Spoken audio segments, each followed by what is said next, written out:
खतरे में ईरान के नए सुप्रीम लीडर मुज्तबा खामनाई।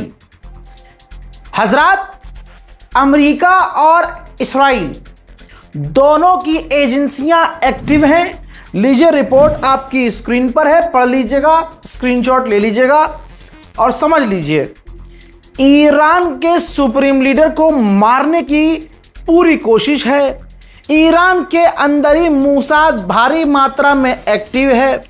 अमेरिका और इस्राइल की एजेंसियां बहुत मेहनत कर रही हैं ईरान के नए सुप्रीम लीडर को ढूंढने में, तलाशने में, लेकिन रिपोर्ट ये आ रही है कि इजराइल उनको ट्रैक नहीं कर पा रहा है। उनके खत मिल रहे हैं, उनकी हाथ की लिखी हुई जो आदेश की जो चिट्ठी होती है वो मिल रही है।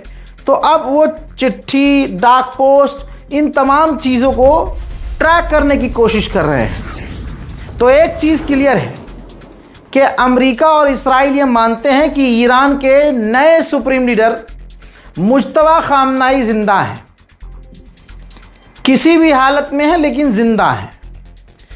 और अब समझ में आया इस रिपोर्ट के बाद कि मुज्तबा खामनाई सामने क्यों नहीं आ रहे हैं। मोहतरम हजरात, यहाँ तक कि वो पूरी तरह से ऑफलाइन है ईरान में जहाँ भी हैं, यानी ना वो किसी इंटरनेट से जुड़े हुए हैं, ना वो किसी मोबाइल से, सिम से, नेटवर्क से जुड़े हुए हैं। बहुत पुराने स्टाइल में काम हो रहा है और काम पक्का हो रहा है। दुआ कीजिएगा कि ईरान के जो सुप्रीम लीडर हैं उनको कुछ ना हो। अब ज़रा मुसलमान के अंदर आदत यह है कि मुसलमान भूलता बहुत जल्दी है। अगर कोई सामने, इतना बड़ा दिल है मुसलमानों का कि उनको धोखा देने वालों को मुसलमान यूं ही भूल जाता है। लिहाजा मुसलमानों, ये चीज़ छोड़ दो। अगर आपके जज्बात के साथ कोई खेला है तो आप उसे भूल नहीं सकते, ऐसे लेट गो नहीं कर सकते। हजरात, मैं सवाल करना चाहूँगा आप लोगों से कि याद होगा कि जब शुरुआती दौर था जंग का, तो जो रीलबाज मुसलमान थे जो कल तक नाचते थे, अपनी बहनों के साथ नाच रहे हैं, अपनी गर्लफ्रेंड के साथ नाच रहे हैं, कॉमेडी वीडियो बना रहे हैं, जब उनको लगा कि यार ईरान के नाम पर व्यूज़ मिलियन में आ रहे हैं, तो उन्होंने अपने कंटेंट को बदला और खबरी बन गए, खबर देने लगे। बड़े बड़े अकाउंट बन गए, इतने वाले अकाउंट इतने बड़े बड़े हो गए। इन्होंने क्या कहा? इन्होंने सबसे बेगैरती का काम किया था यही मुसलमानों ने, व्यूज़ और लाइक के चक्कर में। खामनाई की कोई तस्वीर आज तक नहीं आई उनकी जनाजे की, लाश की। इन्होंने AI की तस्वीर उठाई, कहीं से भी आई, जिसमें खामनाई की डेड बॉडी नज़र आ रही थी, आपने ज़रूर देखा होगा। इन्होंने वो दिखाई, ब्रेकिंग न्यूज़ बनाई। मैं चीख थरा, भाई मत देखो, ये गलत खबर है। इसके बाद उन्होंने ये अफवाह उड़ाई कि नेतन्याहू मारा गया।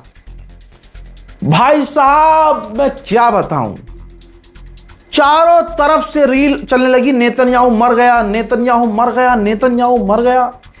मैं वाहिद अकेला कहता रहा कि नेतन्याहू मरेगा तो सबसे पहले खबर मैं दूंगा, मैं बता दूंगा आपको। मैं पुष्टि भी नहीं कर रहा हूं। लोग मुझसे रील, फेक लोगों की रील, अकाउंट है, फॉलोवर्स है उनके 2 million, 3 million, 5 lakh, 6 lakh, reel बना रहे हैं फेक, प्रोपेगेंडा खूब चला रहे हैं। मैंने कहा अमेरिका और इस्राइल को फायदा होगा इस फेक न्यूज़ से, मत करो। नहीं, सारी कौम ने उनकी रील देखी और आज मुसलमान उनको पूछ ही नहीं रहे कि क्या हुआ भाई साहब, तुम तो कहते खामनाई जिंदा है, नेतन्याहू मारा गया, क्या हुआ भाई साहब। बहुत सारे रील वाले हैं, बहुत सारे ऐसे इन्फ्लुएंसर हैं, लेकिन मुसलमान क्रॉस क्वेश्चन आज नहीं कर रहा है, क्या हुआ भाई साहब, तुम तो कुछ और कह रहे थे। इसलिए मेहरबानी करके जो टेम्परेरी पत्रकार बनते हैं ना, रीलबाज, मत देखा करिए, इससे आपके इमोशन को नुकसान होता है। नेतन्याहू आखिरकार अमेरिका गया, 3 घंटे तक इसकी मुलाकात हुई। ये चंद तस्वीरें हैं। नेतन्याहू ने अमेरिका के डोनाल्ड ट्रंप और उपराष्ट्रपति के साथ तमाम टॉप के लीडर से मुलाकात की। ये मुलाकात 3 घंटे चली। 3 घंटे में उसने मना लिया, कन्विंस कर लिया डोनाल्ड ट्रंप को कि कोई और रास्ता नहीं है, हमें हर हाल में ईरान के पहाड़ों पर हमला करना होगा। यहाँ तक कि नेतन्याहू ने स्टेटमेंट दिया पब्लिक में आके कि भैया मीडिया में कि हमारी दोनों की बात बहुत अच्छी हुई है, कुल मिला के हम दोनों का मकसद एक है। סיימתי עכשיו פגישה מצוינת עם הנשיא טראמפ. כשאני אומר מצוינת זה לא מן השפה אל החוץ. שיחה עם שותפות מלאה, עם תמיכה הדדית, עם הבנה על היעד המשותף להבטיח שלאיראן לא יהיה נשק גרעיני וגם יעדים אחרים. אחת השיחות הטובות ביותר שקיימתי עם נשיא ארצות הברית, ידידנו דונלד טראמפ. היה שם גם כל הצוות הבכיר שלו, הצוות הבכיר שלנו, וגם כאן הייתה הזדמנות להחליף רעיונות וגם לתאם תאומים שהם חשובים לביטחון ולעתיד של מדינת ישראל. אני מכאן הולך יחד עם רעייתי שרה לטקס ההשכבה של ידיד נפלא שלנו, בנזי גרם. אני בטוח שאני מייצג כאן את כל אזרחי ישראל. हजरात, ईरान का दुश्मन, इस्लाम का दुश्मन, उम्मत मुस्लिमा का दुश्मन, इंसानियत का दुश्मन, आतंकवाद पसंद लिंसाग्राम जो लैंडे में मिला है, उसके ये आखिरी रसूमात का मंज़र आया है। जी हाँ, उस जहरीले इंसान की लाश सामने आई है। ये वही इंसान मरा है जिसको अकड़ था कि कोई उसे नहीं मिटा सकता। डोनाल्ड ट्रंप का सबसे करीबी आदमी, डोनाल्ड ट्रंप का राइट हैंड, हजरात, उसका ये आखिरी मंजर आप देख रहे हैं। ईरानियन ऑफिशियल ने साफ कहा है कि हम अलाउ नहीं कर सकते कि अमेरिका के जब मन में आए वो हम पर हमला कर दे, जब मन में आए वो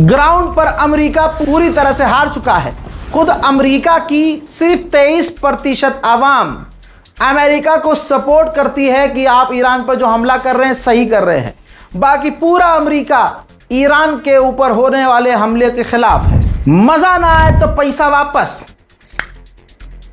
सबको ईरान की ताकत पता है कि परवरदिगार, ईरान की कोई ताकत नहीं, ईरान की ताकत है अल्लाह। मैं नहीं मानता कि अल्लाह की मर्जी के बिना ईरान इतना कामयाब हो रहा है। भाई साहब, सबको पता है ईरान की ताकत क्या है। अब यूएई पर ईरान ने सबसे ज्यादा हमले किए थे, ये बात किसी से छुपी नहीं है। यूएई ने भी जंग के दौरान ईरान पर हमले किए थे, वो भी बात सामने आ गई है। हजरात मोहतरम, अब बात यह है, रिपोर्ट ये बता रही है कि यूएई ने खुद चुपके से ईरान से बातचीत शुरू कर दी है। यह होता है दम। सभी को पता है कि पिट कर जब अमेरिका बात कर रहा है तो हम अमेरिका के चक्कर में अपने रिश्ते क्यों खराब करें, बातचीत चल रही है। सच्चाई तो खुद इस्राइल के इस अधिकारी ने हक दी है। भाई, मीडिया में आकर चैनल 14 पर इसने कहा कि हम चाहते हैं कि ईरान के पावर पर हमला करें, ईरान के बिजली घर पर हमला करें, लेकिन हमें हमले का अप्रूवल इस वक्त अमेरिका नहीं दे रहा है, क्योंकि अमेरिका नहीं चाहता कि पड़ोसी मुल्कों पर ईरान हमला करे, क्योंकि ऐसी कंडीशन में ईरान पड़ोसी मुल्कों पर बड़े हमले करेगा। आज की तारीख में अगर हमें अप्रूवल मिलता है तो हम ईरान पर बड़े हमले कर सकते हैं। अमेरिका कह रहा है कि नहीं करना, वरना आजू बाजू से लेकर पूरे दुनिया में ग्लोबल क्राइसिस आ जाएगा। जहर बोलते हुए इस्राएली अधिकारी ने कहा है कि हम तुर्की के राष्ट्रपति रजब तैयब एर्दोगान को सीरिया को मजबूत करने नहीं देंगे। किसी भी हालत में सीरिया मजबूत नहीं होगा। तो अब मुसलमान फैसला करे, पूरी दुनिया में खतरा ईरान है या पूरे मिडिल ईस्ट में खतरा इस्राइल है। हजरात, मिनिस्टर ने यह खुद भी कहा है, बड़ी बात कह दी है कि अमेरिका के जहाज इजराइल से उड़ान भर के ईरान पर हमला आज भी कर रहे हैं, और यह बात ईरान जानता है। यानी दोस्तों, ईरान को उकसाने वाला बयान इजरायली ऑफिशियल दे रहे हैं। आगे उसने बताया कि हमारी खुफिया एजेंसी शिन बेट ने बताया है कि हमारे टॉप ऑफिशियल्स को कत्ल करने की कोशिश ईरान कर रहा है। इंटरनेशनल क्राइम खुद एक्सेप्ट कर रहा है। इस हराम के पिल्ले ने कहा है कि 70% गज्जा हमने पूरी तरह से तबाह बर्बाद कर दिया है। सिर्फ अंडरग्राउंड नहीं मारा है, हमने घरों के ऊपर भी हमले किए हैं, सब कुछ तहस नहस कर दिया है, हमने गाजा के अंदर तबाही मचाई है। ये जुमले इसके खुद हैं जो हेब्रू में ये बैठकर इंटरव्यू दे रहा है। आतंकवादी ने यह भी कबूल किया कि हमने लेबनान के लगभग 24 ऐसे गांव तबाह कर दिए हैं जो सैकड़ों साल पुराने थे। अल्लाह अकबर, अल्लाह अरबों पर, इन अरब के हुक्मरानों पर लानत बरसाए। सोचिए, कह रहा है कि हमने लेबनान को तबाह बर्बाद कर दिया है। दोस्तों, आगे उसने ये कहा कि नेतन्याहू को बड़ी जीत हासिल हुई कि नेतन्याहू ने ट्रंप को मना लिया ईरान पर हमला करने के लिए। इससे पहले ईरान हम पर बड़ा हमला करता। ये पहले वाले हमले की बात कर रहा है। हालांकि इस बार भी नेतन्याहू ने आज गुलाबी सुअर को ईरान पर हमला करने के लिए मना लिया है। इस्राएल की आतंकी खुफिया एजेंसी शिन बेट ने फिर से वार्निंग दी है कि इस्राएल के अंदर जो इलेक्शन होने वाले हैं उसके अंदर ईरान और तुर्की इन्वॉल्व हैं और माहौल ख़राब करने की कोशिश कर रहे हैं। वहीं डोनाल्ड ट्रंप की टोन दूसरी है। डोनाल्ड ट्रंप ने कहा कि मुझे बताने की ज़रूरत नहीं है नेतन्याहू को कि मुझे क्या करना है और पिकेस माउंटेन पर क्या हो रहा है ईरान के। अगर हमारी डील ईरान से नहीं होती है तो मैं पिकेस माउंटेन को ईरान में उड़ा दूंगा। गुलाबी सुअर ने आगे ये भी कहा कि अगर हमारा काम नहीं निकलता है तो उनका काम खराब कर देंगे, हम दोबारा ईरान को बमबारी करके उड़ाएंगे, हम उनके ब्रिज और पावर प्लांट को ऐसे उड़ाएंगे कि वो 10 साल पीछे हो जाएंगे। मेरे दोस्तों, गुलाबी सुअर ने यह भी कहा कि वो राजी हैं कि वो परमाणु हथियार नहीं बनाएंगे। फॉर्मली उन्होंने नहीं कहा है, लिखित में नहीं दिया है, लेकिन वो राजी हैं। हजरात, आप खुद सोचिए कि नई बात है, आप गूगल कर लीजिए।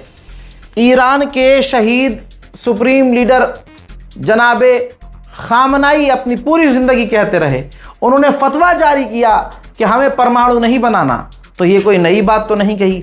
जाहिर सी बात है, अमेरिका हर हाल में हर मुद्दे पर फेल हो रहा है। 10वीं मर्तबा खुद डोनाल्ड ट्रंप ने कहा, 10वीं 11वीं मर्तबा, कि अगर मैं ना होता तो आज इसराइल ना होता।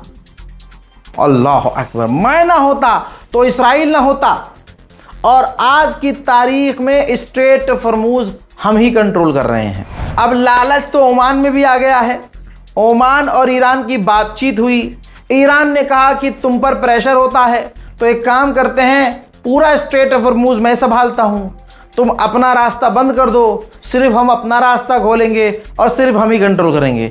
ओमान यहाँ पलट गया। ओमान ने कहा नहीं, ऐसे कैसे, जब तुम कंट्रोल कर रहे हो तो हम भी कंट्रोल करेंगे, फिर दोनों भाई मिलकर खेलेंगे। इजराइल का ये पूर्व प्रधानमंत्री है, इसने भी कहा है 2024 के शुरुआत से ही कह रहा हूं कि हमें ईरान के तमाम पावर प्लांट पर हमला करना चाहिए, उसके इंपॉर्टेंट हिस्सों पर हमला करना चाहिए, जिससे ईरान की जो सरकार है गिर जाएगी। हजरात, अब फट गई है यूक्रेन की, पूरी तरह से फट के चार हो गई है चड्डी।